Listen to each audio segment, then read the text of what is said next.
Do you hear them? We're stung by words swirling around your gift of sex. Words that make this body gift sound dirty. Salacious. Seedy. Slut. Promiscuous. Puritanical. Porn. Pimp. What we long for is a cascade of nourishing words falling upon you and me and this big world. Words of joy and hope and life. Words celebrating sex. Words that energetically reveal our sexuality. Words swimming in an emerging culture that says, yes, let's sing a new song. Blending voices of sexual joy, beautiful mutual power in choice song. Words of wholeness, mouthing opportunity and possibility. Words that ring and vibrate with this holy life force. Guttural and strong. Deep and low. High and honest. Imaginings, intimacies, dreams, bodacious bodies. Sweet Holy Spirit. Yes to the seed in each of us. Yes to the song of life, infused with spicy succulence. Yes to delicious, mouth-watering words accompanying ancient melodies. O God, original wordsmith and choir master, Lead us in a magnificent chorus of holy reclamation, that we may sing in one voice, robustly, unabashedly, joyously. Listen to us now, singing a new song. A surround sound celebrating your gift of sex. in our churches, Around our kitchen table, on our tongues and lips. Now we're getting the hang of it. Words revealing truth. There's nothing stopping us now. Hallelujah! Good morning, I'm Julia Mesnikoff, a member here. OWL stands for, in this context, Our Whole Lives. It's a faith-based sexuality education curriculum. I've taught high school OWL twice, 13 years ago in Boston and a couple years ago for a joint All Souls High Plains class. Nathan and I participated in the kindergarten through second grade OWL class with our son last year, and a couple months ago, Nathan and I finished leading a middle school OWL class here. In those 4 batches of parents, I never heard one say, yeah, my own sexuality education was really good. It covered everything I needed. It reassured me that I was normal and set me up for a safe and happy relationship with my body over many years. There's a need here. There's a need to do our beloved children and ourselves a kindness by speaking honestly about something important but seldom discussed. If you define sexuality narrowly, its relative importance in our lives changes a great deal over time. But if you define sexuality as the whole scope of how we relate physically and intimately to ourselves and other people over the course of a lifetime, it's clear that sexuality is a pretty key part of being human. I love teaching OWL. I've always liked discussing real stuff. It's so much more interesting than small talk. Those can be some really awkward conversations with teenagers, but there's gratification in feeling that something worthwhile is happening. Even if not every bit of information gets remembered accurately, I value the fact that I'm modeling comfort and willingness to discuss bodies, their shapes and sizes and varieties, how they work, how to keep them safe, how to enjoy them. The Unitarian Universalist tradition believes that a respectful, well-informed, healthy experience of sexuality is important for everyone. This church supports a curriculum to help achieve that in age-appropriate ways. I light the chalice today in appreciation for this safe space in which challenging topics can see the light of day, in which science and spirit can coexist and support us in living as our best possible selves.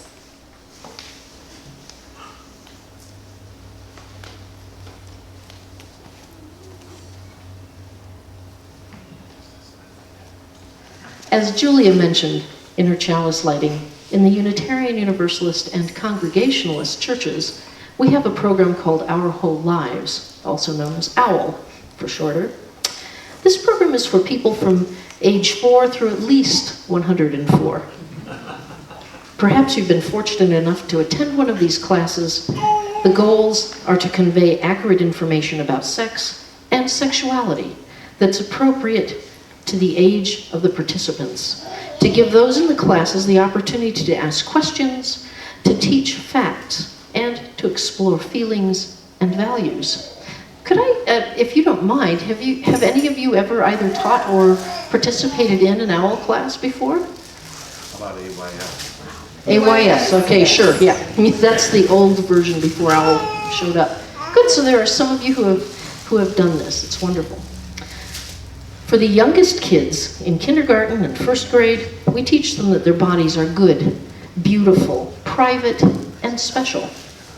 We teach them that their body is their own and that it is not for hurting. A big part of the program is to educate parents to help them become more comfortable with answering the questions that their children ask and to create spaces where the child feels encouraged to explore their feelings. In the later elementary level, when many kids are entering puberty, we introduce information about the mechanics of the body and of sex. We leave plenty of time for them to ask questions and reinforce the goodness, beauty, privacy, and specialness of their bodies. We also encourage them to learn ways to speak up for themselves about how their bodies are touched. Middle School OWL is the course where anatomy and physical sexuality is most extensively addressed. I'm told that the kids sometimes look a little shell-shocked after some of the sessions when the class information is processed with the rumor and stories that they've heard from friends. Okay, maybe that's just the typical look of a middle school kid, but there is a lot of information and examination of feelings that many of them haven't really considered before. High School OWL reviews the physical and really digs into the emotional components of loving relationships. Discussions of the multitude forms of sexual being and expression are part of this course. Rather than being told, you're a girl or you're a boy, they're shown the breadth of ways that humans express themselves and are asked, where do you see yourself on the spectrum? In High School OWL, we delve into relationships and give kids time to consider their feelings and beliefs about their own experiences. And then there's Young Adult OWL for people ages 18 to 35. Jessica and a facilitator from the First Congregational Church just finished earlier this year. This generative age, when many individuals move out of the houses or the homes in which they were raised and start more stable, long-term relationships, and often sexual relationships, perhaps start families of their own, and discover ever more strongly their own identities, is a time to re-examine beliefs about what they want to give to life and what they expect from it. All the levels of OWL are taught with an eye to both comprehension level and the amount of information the individuals will probably have received socially by this point. We encourage parents to create a home environment that welcomes the child's or youth's questions and shows them a willingness to talk about feelings and learn the phrases, I don't know, and let's find out. They give an opportunity to both parents and their kids to explore, to think new thoughts, and to discover truth in ways that they'd never imagined before. Hey, Jessica, I'm going to be going to a birthday party for a 5-year-old, and you're a professional in youth stuff, kids, I'm really wondering what would be appropriate for this little boy. I mean, I want to get him something that's for a boy, not for a girl, and that might embarrass him or his parents. So what would be the right gift for this kid? Okay, that I understand your struggle. And there's a really, really easy way that I can tell you, and it'll help, and I think it'll help everyone anytime you're buying a gift for a kid. This is really important to keep in mind. Good, thanks. So the very first question you need to ask is, will the child play with the toy with their genitals? If the answer is yes, it is not a toy for a child. If the answer is no, the toy is appropriate for any child. Well, It's as simple as that. indeed. I'm glad you asked that. And I'm glad you've helped all of us to understand. Let's give ourselves just a moment for another breath and to silently consider the blessing that our sexual being is. Welcome Lunasa, first harvest festival of the year, time of abundance and warmth and beauty, the halfway point between the summer solstice and the autumnal equinox. In the Celtic reckoning of time, it names the solstices and equinoxes and the halfway points between them to mark the passage of both seasons and, analogously, the passage of the seasons of our lives. The turning wheel of the year has passed from birth at Yule through infancy and childhood, young love and marriage, and the labors of life. Now we come to Lunasa, when we begin to harvest what we have sown, to see the product of our efforts. Just as Yule is associated with birth and Beltane, or May Day, with coupling, so is Lunasa associated with midlife. How appropriate that we should be talking about our adult, our whole lives, sexuality class at this point of the year. Just as we are embedded in the matrix of the seasons, the annual shift in climate from one season to the next, due to the tilt of the Earth on its axis and where we live on the planet, so also we are embedded in a system of human interactions that include our sexuality, the reality of our existence as an embodied human in relationship with other humans. Some of you may remember our minister of 6 or 7 years ago, I think that was when it was, Matthew Johnson Doyle, who taught us that the word religion is rooted in the Latin religio, meaning to reconnect, with the same word source as ligament. So just as we reconnect here with one another to form a community, we also reconnect with ourselves, our spiritual selves, and our physical selves. This is one of the things that I particularly appreciate about those earliest religions that we know of, that they very centrally connect the person, body, mind, spirit, with the physical world in which we are living. They help the individual learn, this is the way to keep myself aligned with the seasons. This is the way to keep myself aligned with the animals and plants upon which I depend for my survival. This is the way to keep myself aligned with others in my ancestors, those living with me now, and all of those who will come after me. We are connected to one another within the context of the seasonal, spiritual, and communal worlds, and we are connected with ourselves and one another in our sexuality. A favorite reading from that font of all wisdom, a Celestial Seasonings tea box, was titled The Poetics of Middle Age. I think it was the blueberry one. He writes, my closest friend of 40 years informs me that rather than middle-aged, the French say mûr, which means ripe. Ready then, at last, to be savored.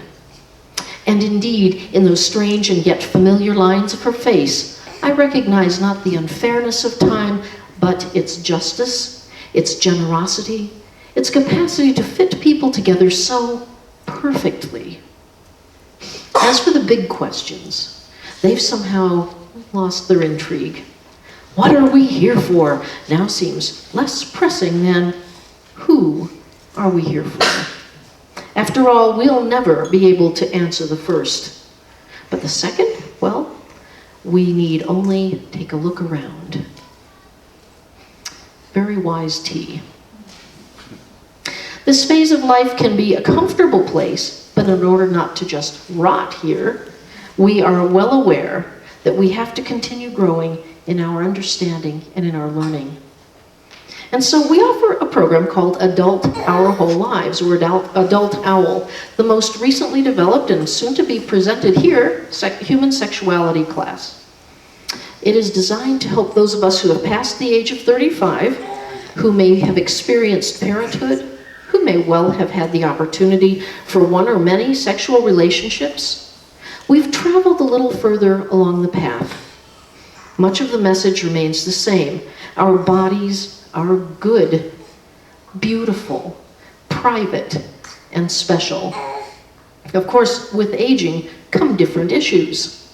Sexual intimacy, when our bodies are no longer as flexible as they once were. How can we learn or maintain emotional flexibility so that our partner's changes don't necessarily mean the end of a long-term relationship? And continuing to rediscover our sexuality as both our understanding and physical capacities change. Learning to appreciate the works of art that we become as we age. Adult OWL is a time to bravely learn more about who we've become as individuals in the process of growing up and growing into the fullness of our being. And I know I'm here somewhere. There we go. It's a place where we can celebrate Eleanor Roosevelt's wisdom when she wrote, "Beautiful young people are accidents of nature, but beautiful old people are works of art." I feel better about myself already. We also look for the places in which spirituality and sexuality intersect. Spirituality is one of those words that has been used to mean a lot of different things by many groups and individuals. So today I'm just going to use it to mean that state in which we sense oneness, intimate understanding of another individual or group or of the environment. So it's not a great limitation on the term, but it will work for today. Many of us have had the experience of being in a forest of old trees, in the nighttime desert with a star-strewn sky, or at the seashore, where the horizon disappears into infinity. In these transcendental moments, sometimes we've felt overwhelmed by the sense of both our smallness and our oneness with the planet on which we live and the universe that accompanies all that we can imagine. Sometimes in sexual intimacy, we also come to this place where we find transcendence. The mid-20th century anthropologist and natural history writer Lauren Isley described an experience in his book, The Immense Journey, the experience of floating down the Platte River. He wrote, "I felt the cold needles of the alpine springs at my fingertips, and the warmth of the Gulf pulling me southward. Moving with me, leaving its taste upon my mouth, and sprouting under me in dancing springs of sand, was the immense body of the continent, flowing like the river was flowing, grain by grain, mountain by mountain, down to the sea." Such oneness, such a sublime and perhaps overwhelming experience. This is our experience of unity with another person, with our environment. So have you ever had the good fortune of being in a group, maybe at a retreat, or if you're very fortunate, at a family reunion, or perhaps even here at High Plains, where you've experienced a sort of oneness with all the others? What a delight it can be to have that deep understanding of the end toward which you are working, or of the loving bond of a family in which communication is easily shared. Most, if not all of you, have been involved in a sexual relationship at some point in your life. Within both sexual intimacy and the day-to-day experience of life with another person, we can lose ourselves to a rationality-defying oneness. So Adult Owl addresses these and so many more aspects of existing as sexual beings. Everything from celibacy to multi-partner relationships. Sexually active relationships it's important for us to consider as we pass into this ripeness of life. I hope that you treasure the holy body by which you are known, that forms and shapes your living and your loving.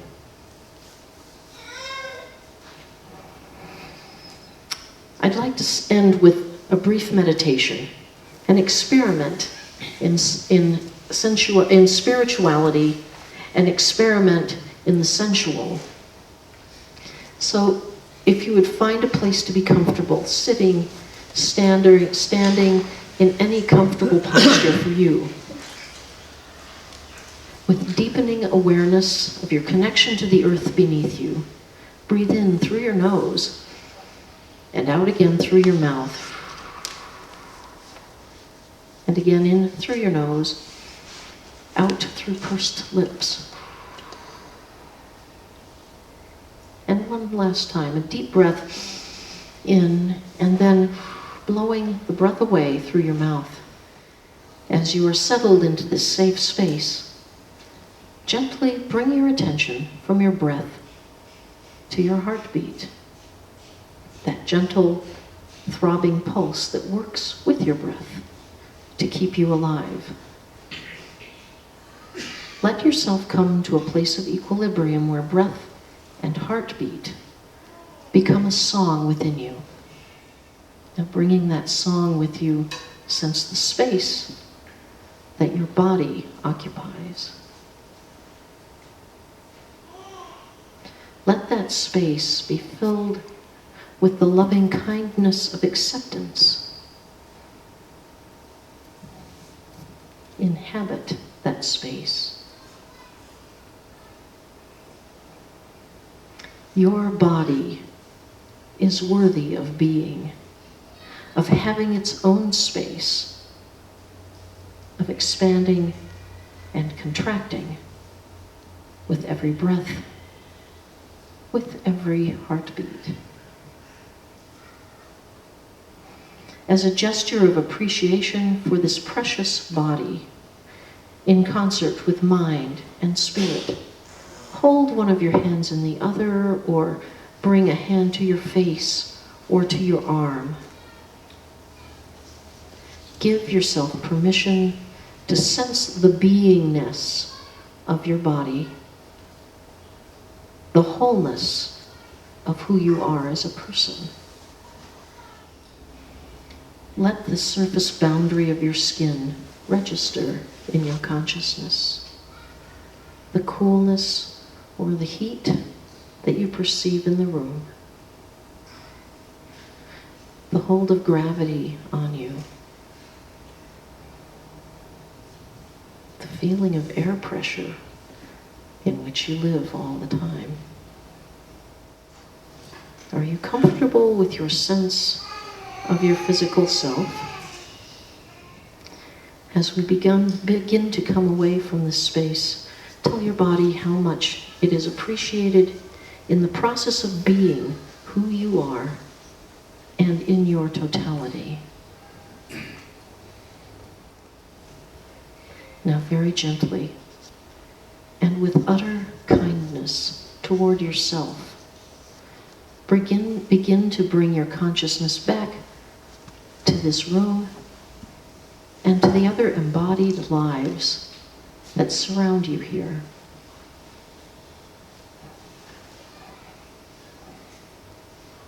As you return to this larger setting, connect yourself to the experiences of this whole room of embodied beings.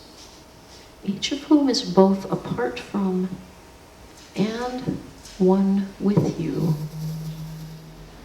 This is embodiment. This is mystery. The benediction, this from one of our Universalist forebears, John McRae. Go out into the highways and byways. Give the people something of your new vision. You may possess a small light, but uncover it. Let it shine. Use it in order to bring more light and understanding to the hearts and minds of men and women. Give them not hell, but hope and courage. Preach kindness and everlasting love. Let's join hands as we say together our closing affirmation.